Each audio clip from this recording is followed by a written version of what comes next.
Tear up the photographs, but yesterday won't. Hello, and thank you for joining me for another episode of Spoiled by Beth. Today's book is The Home for Unwanted Girls by Joanna Goodman. I'm ambivalent. I can't quite figure out how I feel about it.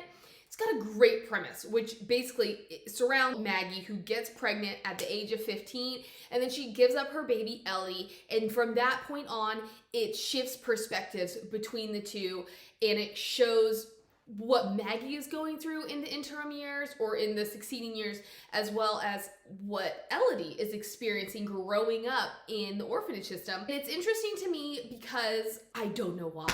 It's just one of those weird quirks of mine. I like the macabre. I like things about orphans and this orphanage idea. I know right now it's all about the foster care. There is no such thing as an orphanage anymore, which I know the foster care system is a whole other ball of wax.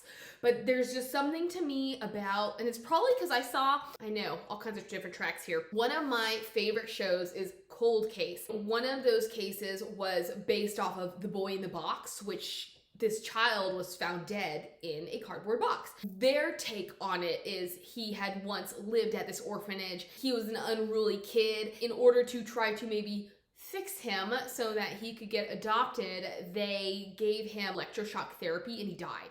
Obviously, he grew up in this orphanage system, and it's just always intrigued me. Like the idea of not having a family, the idea of being raised by strangers, or in certain cases by nuns. I don't know what it is, but I said, I like this. Especially, I like getting the perspective of the birth mother and what is going on with her. In essence, it wasn't a bad book. But I thought that Goodman tried to do too much in it. For starters, I didn't necessarily need the lead up to Elodie's birth. I didn't need the 7 or so chapters of Maggie spanning 3 or 4 years of her life. I didn't need all of that because Goodman didn't really take the time to develop what we were seeing. For instance, I liked how we do open up with her. She lives in Canada. How we open up with her at her father's seed shop and getting this idea of English versus French. And that was a theme I really enjoyed. It was good exposure to me because I know very little about Canada as to the strife and the segregation, discrimination against the French or the English or the mixed and that kind of thing. So I liked that. And then the politicalness that was happening, which then affected Elodie. So I liked it. So anyways, we see this side of her life, and she's at her father's seed store, and how this is her great ambition, is to work with her dad and to seek her dad's approval in everything and just to be the best daughter possible.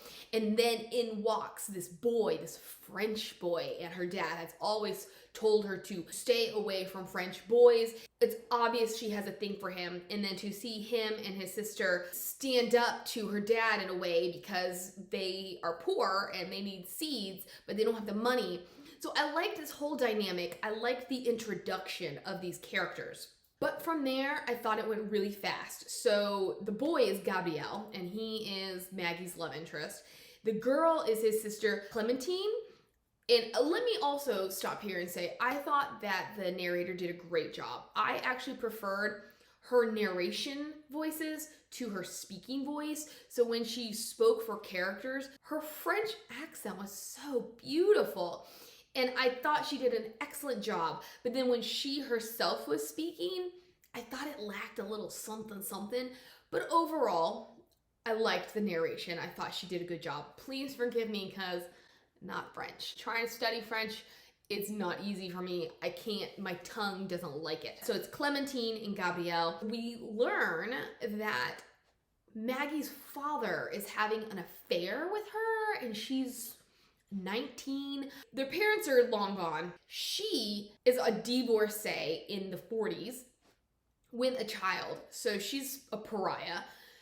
But the dad is having an affair with her, and Maggie catches them having relations. We get absolutely nothing about that for the next 2/3 of the novel. There is a moment after she gets pregnant where she is basically like, oh, what you're saying, like, this is real rich of you considering you've been messing around behind my mother's back with a French woman. Needless to say that your wife, my mother, is a French woman. So I kept waiting and waiting and waiting for his affair with Clementine to come to significance. And it doesn't. It is finally addressed, but it is like the last 5-ish chapters of the novel. Even then, it felt really throwaway. And so here's the thing, and this, I was like, did I miss something? I felt like the writing was choppy, where we would finish and then we would pick up somewhere else, and I was like, where's the in-between?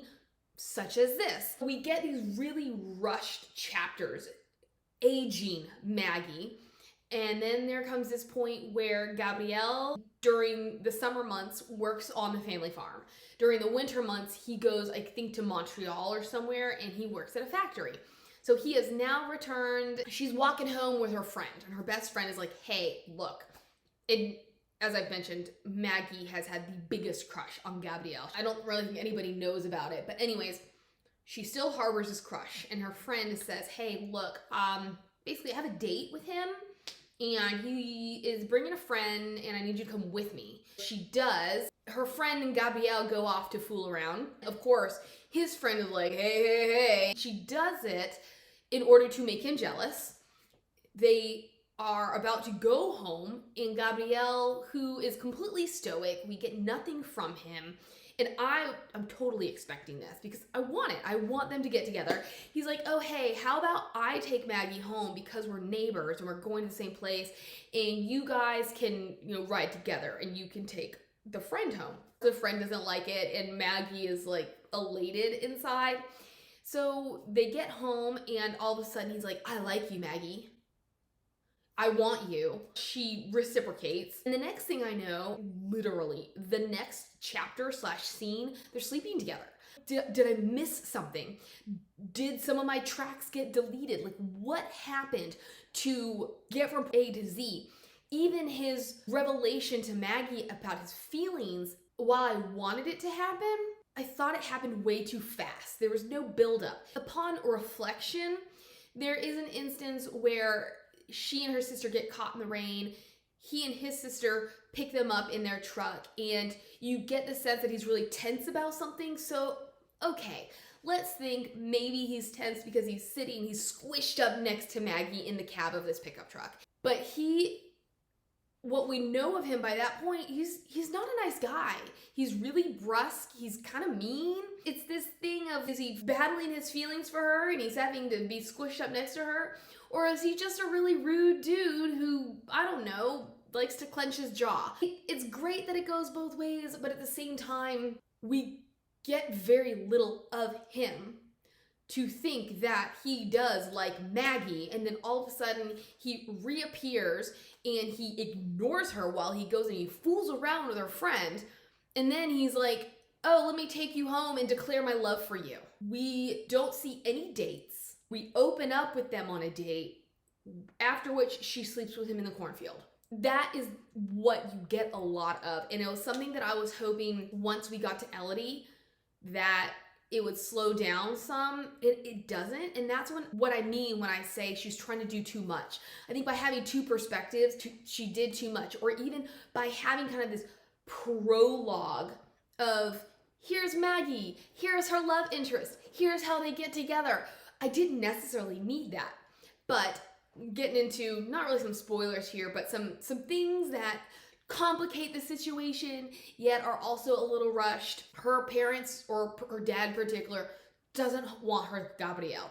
So he ships her off to live with her mother's sister and husband. Gabrielle visits once. Obviously, I don't think they're using protection. He does mention after one instance that he removed himself before things could happen, but I don't know how often that, I don't know what precautionary measures they would take on the whole, but he visits, they do the thing. They had an argument before she left, which is how her father found out about them. This argument then resumes on their date. We get this impression that you don't really know where the relationship is going to go from here. And this is when we start to get rushed again. She comes home, and I guess her aunt and uncle are having a party at the house. She gets drunk, goes up to her room, and the next thing she knows, her uncle is coming in and he does things, if you know what I'm saying. During the party, he wanted to dance with her, and she was like uncomfortable with it, and she was starting to wonder if maybe certain things she'd noticed about him when he was around her were purely platonic. That happens later. Her parents are visiting for something. She gets sick, and her mom automatically knows she's pregnant. She doesn't know who the father is because both things happened on the same day. So here's where we're going too fast. She's shipped off to her aunt and uncle's. We see absolutely nothing until Gabriel visits, and that same night there's the party, and then the thing happens with the uncle. And then, yes, however many months later, she's pregnant. She tells her mother, and again, this is just, it's all so rushed. She tells her mother what happened with the uncle, and of course her mother doesn't want to believe her. Apparently he does try at least one more time. Because she is of sound mind, she threatens to tell her father, at which point he never tries to approach her again. Which, all of this, I'm just like, is that all it takes for him? The whole situation, like these first chapters, it was a very flat baseline, a very flat foundation for the rest of the novel. Naturally, she is forced to stay with her aunt and uncle until she gives birth, at which point her daughter is taken away from her. She's like, the one thing I want is for this child to be named Elodie. And we cut off. Like, she has, as soon as she learns that she's pregnant, she breaks it off with Gabriel. Now we fast forward, and she is 19, 20, and she's living in Montreal. That was not French, that was like Spanish. She's living in Montreal. She is dating this guy that her father connected her with. And one of my pet peeves is women who are in relationships with men that they don't want to be with.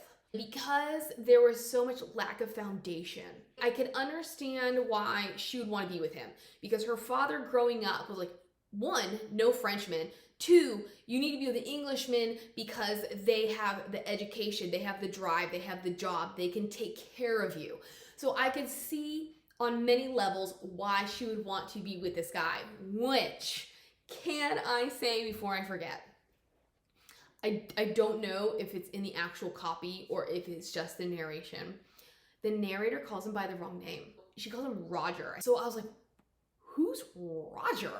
And then she gets it right. But I was like, who listened to this audiobook before they published it? How did that, I don't understand how this kind of stuff slips through the cracks. And can understand why she's drawn to him.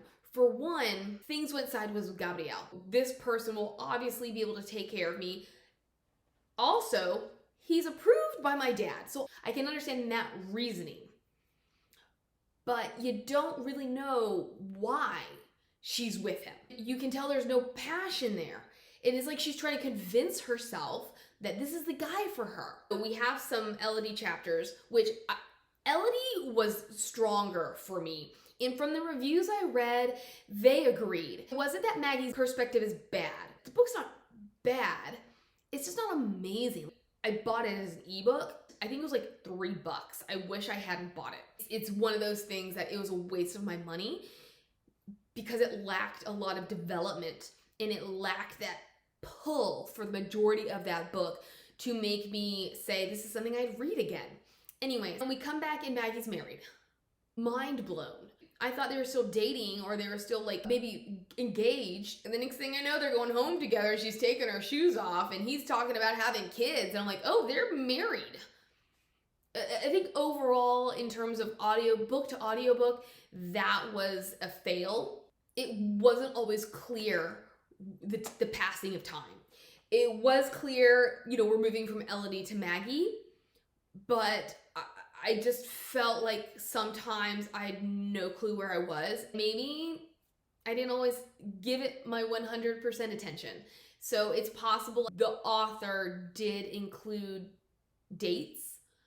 For an audiobook, you just can't keep up with that stuff all the time. So they're married, he wants kids, he's 10-ish years older than her. We learn over the course of the novel that maybe what was appealing about her was the fact that it allowed him to continue on his life plan. He was older and now he found a woman who he could settle down with and he could start that family because all he wants is a family. And this was something I did like. It did get me emotionally invested because it's a sign of the times. It's a different time. It's a different period. It is about women don't work. Women are mothers. Women stay at home. They're wives. Like, they submit to their husbands. Like, what their husband wants is all that matters. So I enjoyed that perspective. I liked kind of how riled up I would get because he was so self-assuming. Of course, if this is what I want, then this is what we're getting. I'm not going to acknowledge that I don't respect you and that I don't think that you can do much, but it's understood that this is your role. So I did like those. And that reminds me, I was disappointed in the portrayal of the eras. The only thing we really get from the opening, which is the 40s, so basically right after the war ends, is that Clementine is a pariah for being a divorcee. I did not think we got very much about that World War II era at all. Again, I don't know, maybe things were different in Canada, like Canadians were affected differently, but I thought that was a miss. And then in each successive era, in the 50s, we really only got that 50ish era from the way that Maggie's husband treated her as a second-class citizen. And then in the 60s, we didn't get much. In the 70s, I mean, we kind of got some things about bell bottoms, but I thought we could get more historical context in here. Like, a little bit of spoiler, Maggie reconnects with Gabriel and she divorces her husband. Nothing, no backlash whatsoever. He, rightfully so, because she's like, look, it's not working. And he automatically assumes, oh, there's another guy, which, as much as I hate for him to jump to that conclusion because I want a win for Maggie, it's a common sense assumption. He finally agrees because she's just like, look, what you want from me is a child. And we've had how many miscarriages? A child's not gonna fix our marriage. There's nothing here. He finally comes to terms with things. He's like, yeah, you're right. Yet he provides her a place to live. So I think they'd had one house and then they bought another house further away out of the city. She moves back into their first home and lives there rent-free. She has started doing translation, so French to English. It's not paying her nearly enough to live and pay rent. And at the same time, spoiler, Gabrielle got her pregnant, so she can't afford rent and being a mother on what she was getting paid as a translator. There was nothing about her being a divorcee, a single mother. There was nothing about the fact that, like, why is this husband who thinks she's a second-class citizen allowing her to live in their home for free? I don't understand any of this. She finally submits and says, look, yes, let's try for a child, because the whole thing with Elodie was so traumatizing for her. It affected her desire to have children. So nothing works. And then this is the point where she runs into Gabriel, and then automatically he's like, hey, baby. She, for some reason, is like, no, we're married, because he's married too. He's like, okay. They continue this friendship. There was a conversation about where their relationship was heading. Like, what was it all about? And he's like, I just want to sleep with you. And she is like, I think there's still something here. So I'm willing to leave my husband if you're willing to leave your wife. He's like, oh, no, let's slow it down. And she's not sleeping with him at this point. We're all hoping, all of us romantics are like, he really does love her, and that's why he's not pushing her. He's got good intentions. But again, there's so much lack of development. Eventually, she convinces him. She's like, look, let's divorce our spouses. And he knows nothing about her pregnancy. He obviously then knows nothing about the fact that she gave up their child. She tells her husband, she's like, look, I'm out. He eventually agrees. And she then has dinner with that friend from the beginning who initially had the hookup with Gabrielle. This is something I don't understand either. Because after that hookup and he takes Maggie home, they get together. Obviously, the friend is like, excuse you. So she's unhappy. They drift apart. She gets in a relationship with this other guy, and then he gets in a fight with Gabrielle, which then leads to the father finding out. So not on good terms with this woman, but apparently they've kept the flame alive enough to call themselves acquaintances. I don't mind if characters make bad decisions. That's what makes them human, and that is what makes them interesting, and that is what keeps a story rolling along. But I don't understand this. They sit down, and the woman is pregnant. She alludes to the fact that she knows that Maggie had gotten pregnant as a teenage girl, and then Maggie's like, sure, I'll tell you everything. For someone that you don't trust, you don't tell them everything. Granted, the woman made it sound like she knew things, so I'm sure Maggie felt great about finally getting to get things off her chest. But I would have been so wary, and she was wary. But then all of a sudden she's like, shoom! She tells this woman, she's like, Gabriel doesn't know anything. I'm going to tell him. So she shows up at the hotel, and he's furious with her. And she's like, what's going on? And he's like, why didn't you tell me? He leaves her in the dust, and this is when she realizes she's pregnant and she can't find him. He has left his wife. He has fallen out with Clementine. His other sister, Angèle, will not talk to Maggie. She will not tell her anything. And so we all know, like, obviously, Angèle knows what's going on. So Maggie goes through this entire pregnancy unable to contact him. He's just gone. I would have been like, well, Angèle knows. Even if Angèle won't talk to me, I'm going to tell her, to tell him what's going on so that he knows. Because he's upset that I got pregnant and didn't tell him.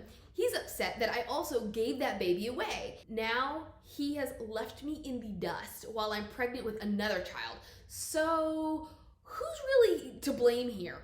I did this and now you've done this. You self-righteous something or another. Maggie just goes through this pregnancy. She moves into her own place, closer to her family, and she has a bouncing baby boy who she names James Gabriel, which I think is quite a mouthful. Eventually, spoiler, Gabrielle does show back up. It's like literally a year later. I think she's had the baby and the baby's like 3 months old. And he's like, oh, I'm so sorry. And then the baby starts crying. And I think that's another problem I have with this book was it was very formulaic. I could tell exactly when something big had to happen. I knew exactly when Gabriel was gonna show back up. I knew exactly when he showed up at that house, what was gonna happen. They stay together. Her father dies, which I have a whole host of issues with him. But then Gabrielle is like, so yeah, you know, during that time that I was gone, this is where I was, and so I want all of us to go back there. And she's like, no. And at least I liked this, where she acknowledged the problem that had always been in the relationship was they each wanted the other to go 100%. But she's like, no, you can either stay with us and we can be a family, or you can go back to where you've been living and you can see your son whenever you're in town. He does eventually concede. They get married and they're living happily ever after. At some point, they do have another child named Stephanie. So James Gabriel is 9 or 10 years younger than Elodie, and then Stephanie is about 8 or 9 years younger than him. So these children are spread quite far apart. Biggest spoilers of all. But first I'm going to jump into the dad. So the dad I have issues with because he seems to be a very hard man. He says this is the expectation and that's how it's going to be. But he's quite the hypocrite. First, he marries a French woman. Her mother, Maggie's mother, I liked her initial portrayal because it seems like, okay, dad's good cop, mom is bad cop, but you don't know why. You do not know why this woman is so terrible, except that she came from poverty, and I guess in a sense, she knows that her husband may or may not love her, and she may or may not know that he's had at least one affair. And maybe it's the French in her. I don't know. She wasn't developed well enough for me to understand. She's also probably bitter because she was a beautiful woman over the course of her marriage and childbearing, gained a lot of weight, never lost it. You know, some women can become bitter because they feel like they've lost their youth and beauty. But you don't know why she's such a terrible woman and why she beats her children. And anyways, he marries a French woman essentially to spite his mother, which again, he had so little backstory. I needed more, but I also needed less. Like, I don't know why we needed to know what we got. Then he kicks his daughter out of the house. First, because she's dating Gabriel, and then he kicks her out again because she's having a baby. He refuses to have anything to do with this child. We're supposed to believe that in the end, she learns that he did name the daughter Elodie the way she wanted, that he found Elodie at the orphanage, that he at least started taking steps to adopt her. And then later on, towards the end of his life, because he dies from cancer, had put an ad in the Montreal paper so that every month this ad ran with her information and saying, hey, look, if you are this person, I have information, like give me a call. I'm supposed to believe that he cared enough about Maggie and or her daughter that he would put that sort of effort forth. I know that fathers can seem hard but be soft on the inside, or can have their come to Jesus moments. But absolutely nothing in this book gave me the idea that he cared. Absolutely nothing. So this is what happens. Elodie, terrible, terrible upbringing. She'd been in the orphanage with the nuns, which had been fine. And then there had been a government ruling in which they said, you know what? The orphanages don't get very much money, but mental institutions do. So we're going to turn all of these orphanages into mental institutions, and we're going to declare all of these orphans mentally incompetent. First, her orphanage is turned into a mental institution. And then for some reason, she and a handful of other girls are handpicked or chosen. I don't know if they're necessarily handpicked. We never know why these girls are chosen.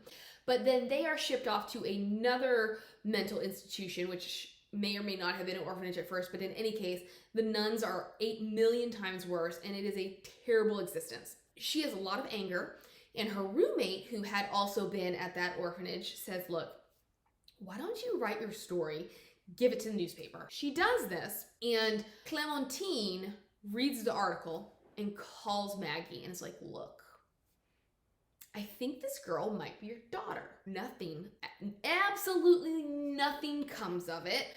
And that's kind of where it ends, is Maggie reads this article and is like, oh my gosh, I think this is my kid. We go back and Elodie is rung up by the guy who wrote the article, who kind of botched it. Not botched it, he fudged it. He made it look a lot more glowing and picturesque than it really was. And he's like, so I see this ad in the newspaper and I think it's about you. She calls the number, which turns out to be Maggie's. So now Maggie's like, oh, it must have been Gabriel, because even though we tried all this time, because they did, like, they started trying to find Elodie. They got nowhere. They actually, when she was 11, did end up at that mental institution, the nuns, which is, again, something that just did not get explained. Why the nuns were so bad. It was great for storytelling, because you really hated them. But I want to know why. If these are women of God, why is it that they feel that they can treat people the way they treated them? She and Gabriel, and this is really interesting, in the 50s or 40s, when she gave up Elodie, she signed away her rights. Neither she nor Gabriel, despite being the birth parents, were entitled to any information. They show up and the one nun at the desk is stonewalling them, will give them absolutely nothing. And then the terrible nun shows up and she's like, oh, well, Elodie died. It gives them just enough information to convince Gabriel, not a silly Maggie. Where was I going with that? Oh, yes. So because of this instance, she was like, well, maybe Gabriel didn't actually give up. And he's like, I didn't do it. So then she goes to her mother and was like, I didn't do it. And I'm just like, okay, Maggie, I thought you were a smart girl. This is not hard to figure out. She calls the newspaper office and they're like, oh, this guy is the one who's done it. She's like, oh, my brother. Okay, seriously? Your brother has played such a small part in this novel. I barely remembered his name was Peter. That's how small of a part he played. Why would he be the one who placed the ad? Turns out, I mean, if you don't see where we're going here, it was her father. Then, this I don't understand. Elodie has called her, and because they both believed, because when she went to the orphanage and was told Elodie had died, the nun then went to Elodie and doctored paperwork in some form or fashion and like, oh yeah, your mother died. And Elodie, again, I'm like, I thought you were a smart girl. She says, well, you never told me that before. And the nun essentially is like, well, you didn't need to know before. So Elodie's like, okay. Because Elodie believes her mother is dead, Maggie says, oh, well, I'm your aunt, so come on over. Elodie shows up. Clementine is there. For some reason, Gabriel is like in the backyard building a fort or something. Honestly, if my child was gonna show up at my doorstep, I would have been in the house with my best look on. I would not be out back building something. And maybe that was the whole point. His anxiety, his nerves, like just trying to get rid of them or keep his mind and hands busy. I didn't understand why characters did certain things. Like there was just lack of development. And so Maggie's like, oh, she's here. So he comes in and he's like, oh my gosh. Gives her this hug and this reaction, like not something I'd expect from my uncle. They're just chit-chatting and going on. Gabriel pulls her aside and he's like, you need to tell her. So then Maggie tells her. What's the whole reason for the charade? I got it initially. Like I totally understood her not knowing how to break that news. And so lying. But it's one of those instances where, again, things are so sped up. It doesn't make sense. It doesn't work for the novel. What is the point of lying? What is the point of lying? And Elodie spends the night, and there's a moment where Maggie's checking on all of her kids. She goes to check on Elodie. She realizes Elodie is crying. She's like, okay, I'm gonna back up a minute. And then from Elodie's perspective, which is one of those moments where we backtrack in time, which you're not supposed to do. And Elodie's like, feeling rejected because of it. She's like, all I need is, she understands why Maggie probably didn't come in the room, but she's like, all I need is a hug. Now I'm gonna harden my heart because she didn't give me a hug because I'm crying. I know I'm being really harsh here. Maggie goes and she sees all these remnants of stuff that her dad had left in a box, and next thing we know, she goes back in the room and she's like, oh, I'm your mom, cry on my shoulder, and basically happily ever after. I know there's another book, The Forgotten Daughter, which might be about Stephanie, but we're not going to go into that because I don't plan on reading it. Back to Elodie's perspective, I've given a lot away. She was in the orphanage until she was 4, at which point it was turned into a mental institution, and it was pretty decent upbringing. She loved the nuns, particularly Sister Tata, whose name was Alberta.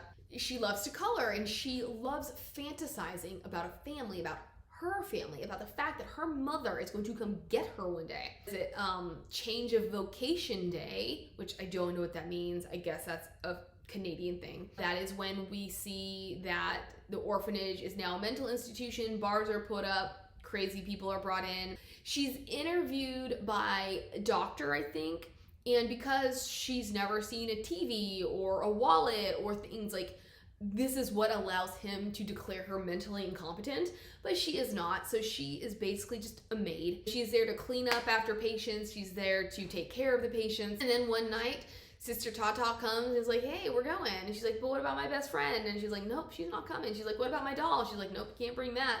So she stuffs her drawings in her pants or something, are taken to this really, really terrible place. And I'm trying to remember where I saw this. I don't remember if it was one of the reviews I read or if it was the summary on the dust jacket. But you're given the impression, or I was given the impression, that this is really where bad things are starting to happen for Elodie. We see none of it. Absolutely none. We get a very clear idea that bad things happen, but we'll get one example. We'll get told in exposition. One day, I don't know why, she wakes up in the middle of the night and she's peed the bed. She's 10 years old. So she tries to go to the bathroom in order to fix things. She ends up tripping over something, making noise. People wake up. The mean nun comes in, takes her to the bathtub, and scrubs her raw. A couple years later, are informed about how there is an orderly who tried to do things to her, and she was somehow rescued by her fellow orphans slash mental patients. We do get another instance in which she's whipped. Or one time I think she had the chicken pox. So she meets the doctor. I was so thrown off. She tells the doctor, first off, he doesn't believe her. Second, he's like, okay, I'll talk to someone about it. The next thing I know, she's in a straitjacket and she's been in this room for like a week. What? I don't remember if it was a continuation of an Elodie point of view or if we had just come from Maggie. It threw me for a loop. Now she's off on her own. That government official dies. His ruling is rescinded. Now all the orphans in these institutions are being reevaluated. I liked how wary she was because she was like, the last time somebody showed me pictures and I didn't know what they were, I got sent here. There was one semi-nice nun who basically said, well, you're just ignorant. You're not dumb. You're not crazy. You're just ignorant. You don't know things. Apparently she doesn't know what ignorant means because she's like, I'm just ignorant, but that doesn't mean I'm crazy. Of course it doesn't. She's like 15 or 16 at this point. You get the clear idea that he believes her, that he doesn't think she's crazy. So I don't understand if it's really an age thing at this point, but why does she stay in the mental institution until she's 18? I understand why at 18, that's when they would release her, but why wouldn't they have sent her somewhere else? If she's not insane, why is she still at the mental institution? All this stuff that did not get explained at all. Now she's 18 and she's going off into the world. The one nice nun fixes her up with a girl who had been at her same institution, and she's completely unprepared. The only skill that she has, so she can read, but the only skill that she has is sewing. The nun has been like, oh hey, there's this plant here where you can sew. And I forget how this information is conveyed, whether it was the nun or the nun's brother who was driving them, who honestly, did he really need to be there? And then there's Elodie. So somewhere along the line, Elodie learns that this plant had been bombed previously by renegades, by people who wanted to reform government policy. So they were bombing places. After she's let loose into the wilds, she does get a job there, but she feels so uncomfortable and so unsafe that she decides to get another job, and so she becomes a waitress. It's while she's waitressing that she encounters this group of American boys, and now we are in the 70s, so Vietnam War. One of the boys is gonna go to Vietnam. His friends go off to the strip club, and then he comes home with her, which I was just like, okay, what's going on here? It's at this point, because he seems like such a nice guy. So I'm like, okay, I'm with it. So he might not have the best of intentions, but he seems to be a well-intentioned guy. And then there's a point where he's like, I mean, you're not really gonna make me go home alone, are you? I just don't know Elodie well enough to understand any of her motivations. But this is where she drops the bomb that, well, she's not a virgin. She hasn't been for some time thanks to an orderly at the hospital. That would have been good information to have known earlier, when I'm supposed to be experiencing this terrible life you're leading at the orphanage / mental institution. So it's like dropping bombs all over the place without context. And so she's like, okay. So because her roommate's out of town for the weekend, they spend the weekend together and she gets pregnant. I liked this because it was the reflection. It was the mirror image. It showed her what her mother must have gone through and felt. She never sees this kid again. She keeps the daughter, who I think her name was Nancy. Listening to it, I think, like, it doesn't sound like Nancy, but every now and again, it sounded enough, so we're gonna call her Nancy. She keeps her, but I think it's like postpartum depression. Like, she disconnects from this child. When we pick back up, she's great. She's on welfare. She's still working at the diner. She's barely making it, but she loves her kid. And now we have this point where her kid's like, well, what about my family? Which is when we lead into all the stuff and she meets up with her parents. I both like and disliked this whole reunion scene. Elodie, all she's ever wanted is a family. I guess it's because I don't know her very well. I don't understand why all she's ever wanted is a family. Now she's found her family and she's not happy about it. She is bereft. She feels rejected by her parents. Wasn't the whole point of you getting pregnant to show us that you are seeing things through your mother's eyes? It was a decent book, but it lacked a lot. We do learn that the uncle dies because he kills himself because he had a history of raping girls. The most recent girl tells her dad, the dad comes after the uncle, and the uncle kills himself.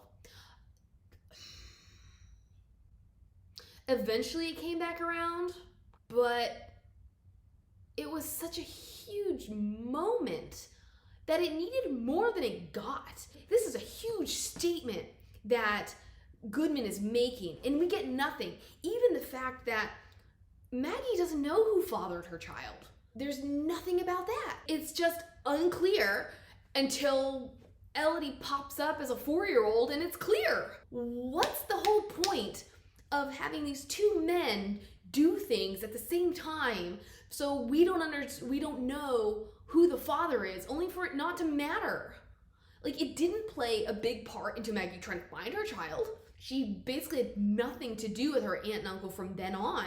And that's why I'm saying I could have done without the beginning, because it didn't create anything. We didn't have enough time for it to do anything. It set up a good dynamic with the father, and it set up this idea of how she would continue to choose her father over things like Gabriel. This kind of a life and these ambitions are the things that she'll choose over all others. So I liked that, how that was set up early on. But this book it jumped. It had no roots, and but it wasn't terrible. It's so hard. That's why I say I'm ambivalent. I'm on the fence about this book. If you want to try it out, go for it. I would love to know if you like it. I would like to know if you love it. Let me know what you think. Don't forget to like, subscribe, comment, do all those fun things that remind me I'm not alone. Bye.